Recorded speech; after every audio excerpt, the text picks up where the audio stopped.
¿Te has cuestionado alguna vez el por qué, a medida que vamos creciendo, vamos haciéndonos menos preguntas? Un estudio realizado por la Universidad de Brigham Young y la Escuela de Negocios INSEAD, en el que participaron 3.000 directivos, llegaron a la conclusión de que todos aquellos que habían seguido a lo largo de su vida haciéndose preguntas, y me refiero a esas preguntas que nos hacemos cuando somos pequeños, resulta que tenían más probabilidades de convertirse en grandes innovadores o en excelentes líderes empresariales.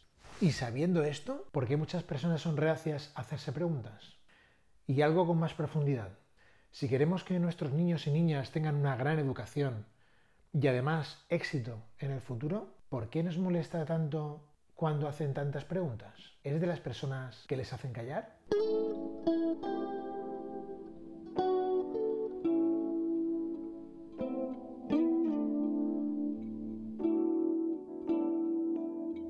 En un artículo de la revista Fast Company leí algo que arrojaba una buena pista. En el texto hacían alusión a Richard Shortman, que es el creador original de las charlas TED, el que apuntaba directamente, el que responsabilizaba de esta pérdida de hacerse preguntas al sistema educativo. ¿Qué? En concreto decía que en la escuela somos premiados por dar la respuesta y no por hacernos la mejor pregunta. Además de esto, se suma que cuanto somos más mayores, cuando vamos creciendo, hay muchas preguntas que les ponemos la etiqueta de prohibido y en algunos casos concretos tenemos miedo a responderlas. Nuestro cerebro está preparado para activarse con las preguntas y no hace falta que sean preguntas creativas, cualquiera vale. Además, cuanto más concretas, pequeñas y directas, mejor. El cerebro es una maquinaria, un mecanismo que está orientado a buscar objetivos, a resolver retos, problemas y obstáculos. Y además tiene un resorte especial cuando se trata de buscar respuestas. Y esto lo hace de una manera natural y la razón es muy sencilla. Sabe perfectamente que hacernos preguntas es la manera más eficaz de sobrevivir, de poder anticiparnos a peligros y sobre todo de poder facilitar nuestra evolución como especie. En mi trabajo diario, ya sea como coach o como consultor, y bueno, también en mi vida diaria, en mi día a día, es la herramienta que más utilizo. Me hace la vida más fácil, me ayuda a encontrar nuevas perspectivas y además sé que influye directamente en mis pensamientos. Pero ¿cómo pensar en preguntas creativas? ¿Cómo hacer preguntas que activen nuestra creatividad? La idea es muy sencilla de entender, pero no tan fácil de poner en la práctica. La cuestión, mi propuesta, es que puedas cambiar tu patrón de pensamiento y cuando te escuches haciendo alguna afirmación limitante o alguna afirmación que te genere algún tipo de inquietud, le des la vuelta rápidamente, que tengas ese hábito y que la conviertas en una pregunta.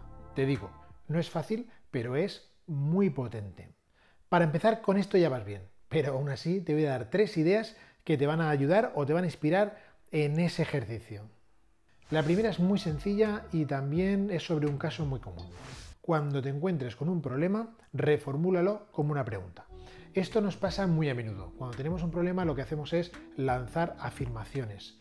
Y lo que no sabemos es que si cambiamos esa afirmación y la convertimos en una pregunta, automáticamente empezaremos a conectar con respuestas y es muy posible que la propia pregunta, por muy disparatada que sea, nos haga resolver o disolver el problema. Te cuento, por ejemplo, en el mundo laboral, lo más usual, necesito clientes.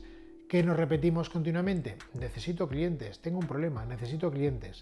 ¿Y si le diéramos la vuelta y dijésemos, tengo un problema, ¿cómo puedo conseguir clientes? Ese cómo podemos conseguir clientes nos está empezando a abrir ciertas ventanas a nuevas oportunidades. Pero si quiero ser más creativo y quiero rellenar la pregunta con muchas más cosas, pues es posible que automáticamente nos lleve a una solución directa. Por ejemplo, podría reformular el problema como ¿qué tipo de clientes me gustaría tener para que mi negocio funcionase perfectamente? ¿Tiene sentido? Pruébalo. El segundo escenario está conectado con esta situación de la que venimos. Es cuando nos hacemos preguntas para intentar conseguir más probabilidades en términos de idea o incluso, lo más interesante, cuestionarnos nuestras creencias. Nuestra mente tiene un sesgo cognitivo que está orientado y focalizado hacia la confirmación, lo que se llama el sesgo de confirmación. Esto significa que todo lo que hacemos o todo lo que buscamos, investigamos, lo hacemos para confirmar lo que creemos que sabemos o conocemos. Cuando te pilles haciendo alguna afirmación en términos de creencia, en términos generalistas, generales, o en términos de yo conozco, yo sé, confirma realmente que sabes. Hazte la pregunta, ¿de verdad lo sé? Haz el esfuerzo por reformular la afirmación. Un ejemplo sencillo, una afirmación que seguramente habrás escuchado más de una vez. Esto es así porque lo dicen la mayoría de las personas. Automáticamente, el ejercicio que te pido es que cambies el chip y que digas, ¿de verdad es así? ¿Lo tengo confirmado? ¿Lo sé a ciencia cierta? Y además, ¿todas las personas? ¿Cuántas personas son? ¿A quién me refiero? ¿O a quién se refiere? En el momento empieces a incorporar estas preguntas en tu mente, todo cambiará.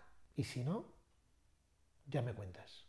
La tercera idea, más que un escenario o una propuesta en sí misma, es una recomendación. Ten cuidado con los porqués. Puedes hacerte cualquier tipo de preguntas, también con el porqué, pero cuidado con ellos. Es una pregunta que nos lleva a reflexionar demasiado. Se queda muy abierto y nos abre muchísimas ventanas. Bueno, ventanas, puertas, todo, lo abre todo. Y si no eres un preguntón experto, es muy posible que te paralices, bueno, lo que se suele llamar parálisis por análisis. Te recomiendo que utilices pues las ya conocidas como el qué, el cómo. El cómo es muy potente, yo lo utilizo casi siempre. El para quién, el cuándo. Si tienes que utilizar el por qué, te recomiendo que gires a por qué razón. Porque tenga un matiz más de razón de ser o de un propósito. En cualquier caso, eres libre de utilizar la que quieras mientras hagas preguntas. Para que puedas aterrizar un poquito más la idea del por qué, te voy a lanzar dos preguntas que igual te ayudan a terminar de conectar. Por ejemplo, si yo te digo, ¿por qué esto funciona tan bien? Bueno, ese por qué nos lleva a algo muy abierto. Pero si te digo, ¿cómo es que esto funciona tan bien? Automáticamente esa pregunta nos lleva a buscar una respuesta. Es más directa, aunque abierta. Si yo te digo, ¿por qué está todo esto puesto en orden? Bueno, la respuesta sería, ¿por qué no? Y si yo te pregunto, ¿cómo es que esto está puesto en orden? O, ¿quién ha puesto esto en orden? Fíjate, estos dos inicios de pregunta hacen que nuestra mente conecten con otra cosa. Por lo menos, a mí me pasa. Llegados a este punto, a lo que te invito es a que revises tu conversación, a que pegues un vistazo a tu diálogo interno y que también observes cómo te comunicas con los demás. Si empiezas a cambiar tus patrones mentales y haciendo o consiguiendo que tus afirmaciones, limitantes o no, se conviertan en preguntas, estoy seguro, y además a ciencia cierta, que empezarás a entrar en nuevas posibilidades que no te esperabas. Y sobre todo, cambiará tu mente. Y te digo una cosa, si cambias tu mente, cambias tu vida. Nos vemos en el siguiente episodio con nuevas ideas para conseguir esa vida creativa que estás buscando. Muchas gracias por estar ahí.